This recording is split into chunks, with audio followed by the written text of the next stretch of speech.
खबर राजस्थान से ले रहे हैं, जहां जिहादी घटनाएं कम होने का नाम नहीं ले रही हैं।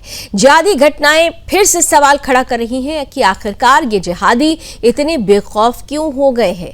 क्या वजह है कि राज्य में हर दूसरे दिन जिहादी मानसिकता वाले लोग हिंदू समाज पर हमलावर हो रहे हैं। एक के बाद एक ऐसी घटनाएं सामने आ रही हैं जो समाज को दहलाने के लिए काफी है। ताजा मामला भीलवाड़ा जिले से सामने आया है, जहां शुक्रवार देर शाम एक ऐसी घटना ने राजस्थान को एक बार फिर हिला कर रख दिया, जहां टोंक जिले के छावनी कस्बे से एक हिंदू युवक सीताराम की जिहादी भीड़ ने सरेआम पीट कर हत्या कर दी।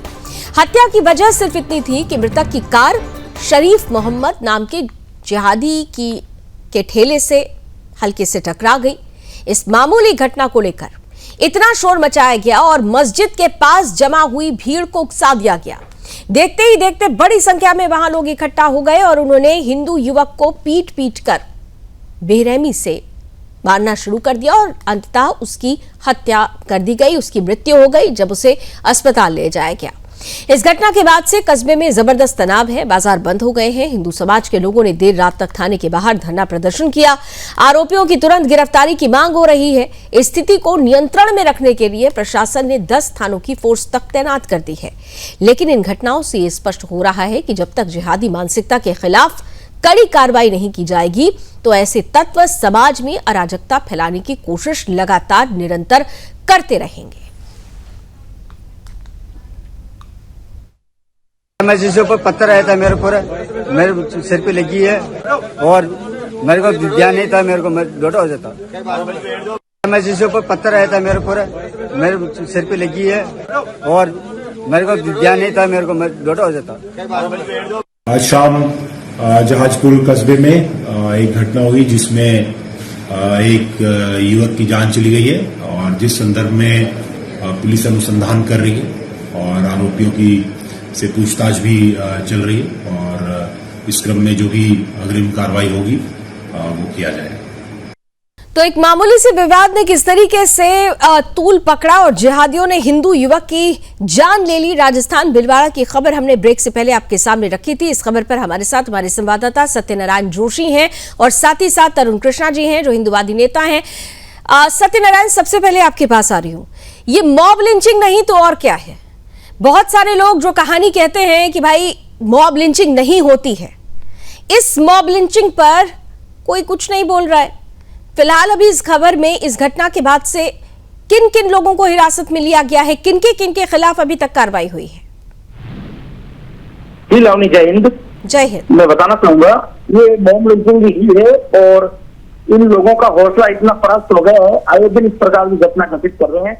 एक आरोपी को पुलिस ने गिरफ्तार किया है, बाकी लोगों को डिटेन करने की बात कर रहे हैं। घटना तो बहुत मामूली सी थी, क्या आए दिन ये जिहादी ऐसे ही लोगों को परेशान करते हैं? जी, एक नॉर्मल छोटी सी बात कि ठेले से टकरा गई है और ये बदकिस्मत उस व्यक्ति का ये था कि वो ठेला मस्जिद के आगे था और इस वजह से ये घटना घटित हुई है और इन लोगों ने इतनी बड़ी घटना को अंजाम दे दिया है और ये पहली घटना नहीं है राजस्थान की। सत्यनारायण, क्या मस्जिद से निकली हुई भीड़ ने इस सीताराम नाम के जो ये शख्स थे इनके साथ मारपीट शुरू की थी? बिल्कुल, शुक्रवार को, और ये मैं कह रहा हूँ ये शुक्रवार को अक्सर इस प्रकार की घटना घटित होती है। अरुण जी, आपके पास आ रही हूँ।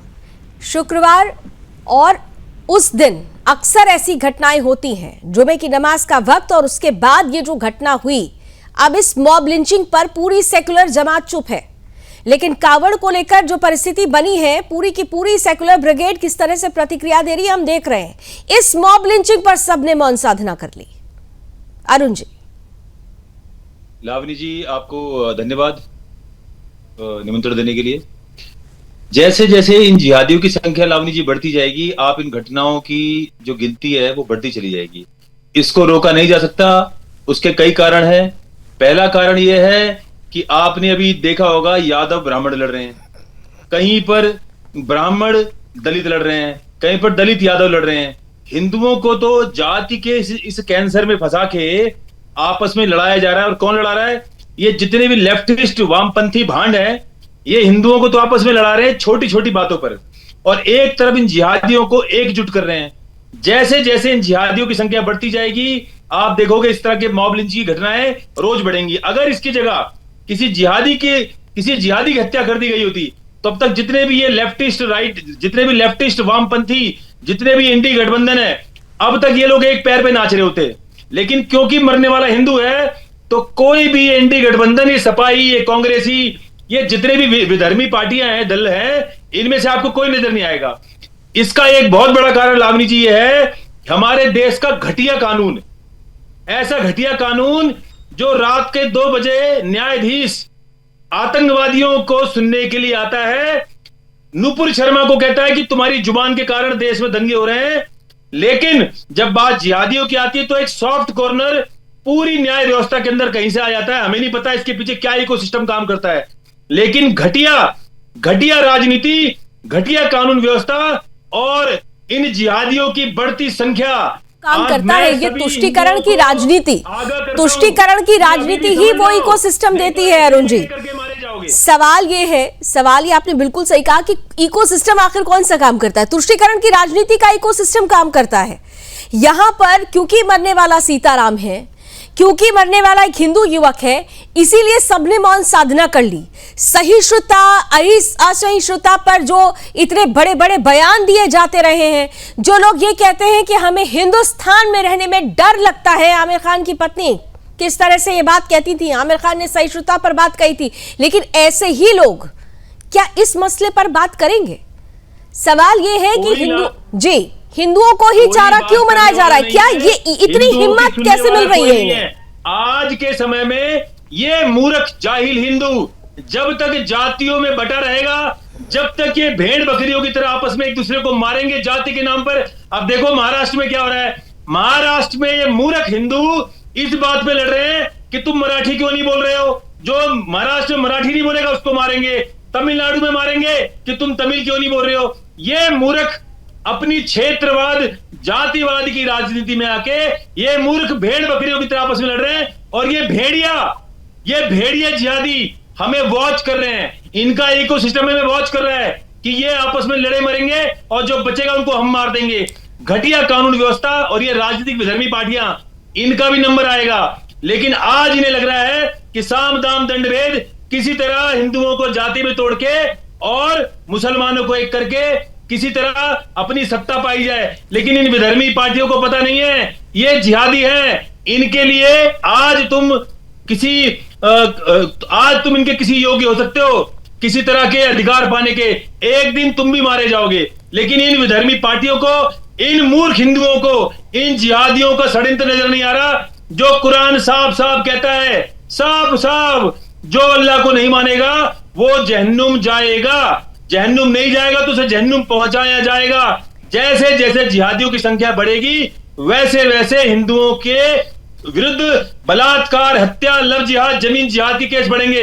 और यानी बढ़ती हुई जनसंख्या भी इसके लिए कहीं ना कहीं से जिम्मेदार है। बिल्कुल आपने ठीक कहा अरुण जी। लेकिन एक बात जो मेरा सवाल बहुत महत्वपूर्ण है अरुण जी, यहाँ पर इतना तो तय हो गया कि यहाँ पर जिन लोगों ने ये काम किया, जिसके प्रति ये काम किया गया, यानी बहुसंख्यक समाज हिंदुस्तान में सुरक्षित नहीं, अल्पसंख्यकों का बोलबाला है। फिर भी यहां पर जिस तरीके का इकोसिस्टम तैयार किया जाता है, जिस तरीके से रिएक्शंस दिए जाते हैं कि मुसलमान सुरक्षित नहीं है, इस तरीके की प्रतिक्रियाएं इस इकोसिस्टम को बल देती है। पैटर्न यहां पर क्या दिखता है? शुक्रवार का दिन और शुक्रवार के दिन जुमे की नमाज के बाद एक हिंदू की हत्या कर देना, सिर्फ इस मामले में, इस छोटी सी बात पर कि ठेले से गाड़ी टकरा गया। ये नफरत है लावनी जी, ये गाड़ी टकराने का किस्सा नहीं है, ये है अपनी शक्ति का प्रदर्शन। हम जहां जहां संख्या में बढ़ेंगे वहां काफिरों को मारेंगे, वो ठेला टकरा जाए। आपने अभी नोटिस किया, एक ये घटिया इकोसिस्टम का आपको उदाहरण दे रहा हूं। अभी जो एक ढाबे का नाम जो वैष्णव ढाबा था, आपने सुना होगा कि उस वैष्णव ढाबे में एक गोपाल नाम रखकर एक तजम्मिल को गोपाल बना दिया, गन खिला रहा था। जब उसका इतना बड़ा अपराध कि वो हिंदुओं को नाम बदल के अपना गन खिला रहा है, इस बात को ढक दिया गया ये बोल के कि देखो जी उसकी पैंट खोल के चेक करी गई है। पैंट खोल के चेक करने का जो नैरेटिव था उसको इतना बड़ा कर दिया गया कि जो इसके पीछे जो बड़ा अपराध था, नाम छिपाना, अपनी आइडेंटिटी छिपाना, लीगली पूरी तरह से गैर अवैधानिक है, इसके खिलाफ भारतीय दंड संहिता के अंदर अपराध है और दंड है, लेकिन उसको छोटा कर दिया गया, इसको बड़ा कर दिया गया कि इसकी पैंट चेक करी गई है। इसी को इन लेफ्टिस्ट वामपंथी, इन हिंदू धर्म के गद्दारों और आतंकवादियों का इसी को इकोसिस्टम बिल्कुल कहते साफ हैं है कि ये सिलेक्टिव अप्रोच है जो हिंदुस्तान में ही हिंदुओं के प्रति जो परिस्थिति पैदा हो रही है उस पर तो चुप रहता है, मौन साधना होती है, लेकिन जिहादियों को बल देने के लिए इकोसिस्टम तैयार रहता है। इंतजार करेंगे उनका। जो कावड़ियों वाले मसले पर खूब बढ़ चढ़कर बोल रहे थे, जो कह रहे थे कि एक वर्ग को टारगेट किया जा रहा है, वो इस खबर पर क्या कहेंगे? समाजवादी पार्टी के नेता हो, अखिलेश यादव हो, एसटी हसन हो, या फिर कांग्रेस से राहुल गांधी, प्रियंका गांधी, क्या उनको ये खबर दिखाई नहीं देती है? इंतजार रहेगा उनकी प्रतिक्रिया का। बहुत बहुत धन्यवाद, आप दोनों हमारे साथ जुड़े। अरुण जी, बहुत बहुत धन्यवाद, आपने समय दिया हमें इस खबर पर विस्तार से अपने मन की बात रखने के लिए।